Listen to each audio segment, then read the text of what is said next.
সম্প্রতি গাজীপুরে অনুষ্ঠিত হয়েছে ঢাকা বিশ্ববিদ্যালয়ের বিজ্ঞান অনুষদের প্রাক্তন শিক্ষার্থীদের মিলন মেলা। দিনব্যাপী আয়োজনে ছিল পিঠাপুলি, স্মৃতিচারণ ও সাংস্কৃতিক পরিবেশনা। গাজীপুর থেকে ফারদিন ফেরদৌসের রিপোর্ট। বন্ধু কি খবর বল, কতদিন হয়নি দেখা। গাছের পাতায় ঝুলিয়ে রাখা নস্টালজিক প্ল্যাকার্ড। মিলন মেলায় আগতদেরকে ঢোলবাদ্য সহযোগে বরণ করা হয়। মিউজিকের তালে তালে নৃত্যগীতে মেতে ওঠে সবাই। এমন একটি আয়োজনে একত্রিত হতে পেরে আয়োজকদের ধন্যবাদ জানান অংশগ্রহণকারীরা। নতুন আনন্দে উৎসবে সামিল হতে চান সবাই। আজকে যেন মনে হচ্ছে ফার্স্ট ইয়ারে ভর্তি হয়েছে আর কি। ফার্স্ট ইয়ারে ভর্তি হয়ে কার্যনালী ঢুকেছি, হইচই করছি। যদিও 79-80 ব্যাচ, এখানে মনে হয় এখন পর্যন্ত যারা এসছে সবার থেকে আমি সিনিয়র। এখানে সবাই সবার সাথে দেখা হচ্ছে, সবার সাথে সবার কথা হচ্ছে, এই জন্য এসেছে আর কি। মানে বিশ্ববিদ্যালয়ের বন্ধুরা তো একটা অন্যরকম ব্যাপার থাকে, একটা নস্টালজিয়া ব্যাপার, তো খুব ভালো লাগে আর কি। আজ থেকে প্রায় 40 বছর আগে আমি ইউনিভার্সিটি লাইফে গেছি। আমি গত আজকে 7 দিন যাবৎ এক্সাইটেড কখন আমি আসবো। অনুভূতি এখন আর ভাষায় প্রকাশ করা যাবে না আর কি। তখন বিশ্ববিদ্যালয়ে পড়ে মানে আমি হিরো। হ্যাঁ, ফার্মেসি ডিপার্টমেন্টে লেখাপড়া করতাম, হলের রাজা, ডিপার্টমেন্ট রাজা, ইউনিভার্সিটির রাজা। ঢাকা বিশ্ববিদ্যালয়ের বিজ্ঞান অনুষদের প্রাক্তন শিক্ষার্থী কার্জনিয়ানরা জানান, অনেকদিন পর একত্রিত হতে পেরে ভালো লাগছে।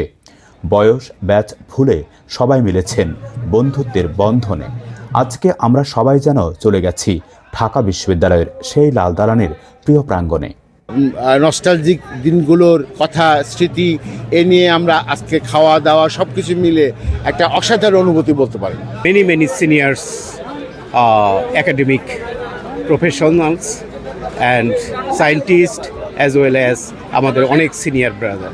সেই 1976 থেকে শুরু করে সব এইজের মানে লোকজনই এখানে আসতেছে এবং ওদেরকে দেখার যে একটা অনুভূতি সেটা অনেক আগে থেকেই হতে থাকে এবং আসার পর তো অসাধারণ হয়। সবাই মিলে আনন্দ ফুর্তি, মানে অন্যরকম একটা ফিলিংস। অনুষ্ঠানের উদ্যোক্তা ওয়েগা গ্রুপের কর্ণধার মেজবাউদ্দিন আলী বলেন, আমাদের পরিকল্পনা রয়েছে কার্জনিয়ানদের এই বন্ধনকে একটি প্রাতিষ্ঠানিক রূপ দেয়ার।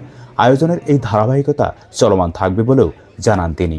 এটার নামকরণটা এ কারণেই আমরা কার্জনিয়ান করেছি যে কার্জন হল তথা সায়েন্স ফ্যাকাল্টির যারা এক্স স্টুডেন্ট আমরা সবাই নিজেদের ভিতরে আমাদের একটা বন্ধন থাকবে, সেই উদ্দেশ্য নিয়েই এটা করা এবং সেটা চলমান। মিলন মেলায় দেশীয় পিঠাপুলির সাথে আয়োজন করা হয় ভুরিভোজের। বিভিন্ন পেশায় দেশ বিদেশে ছড়িয়ে থাকা কার্জনিয়ানরা বারবার এমন আয়োজনে মিলিত হওয়ার প্রত্যাশায় শেষ হয় 7 শতাধিক কার্জনিয়ানের মিলন মেলা। ফারদিন ফেরদৌস, মাছরাঙা সংবাদ, গাজীপুর।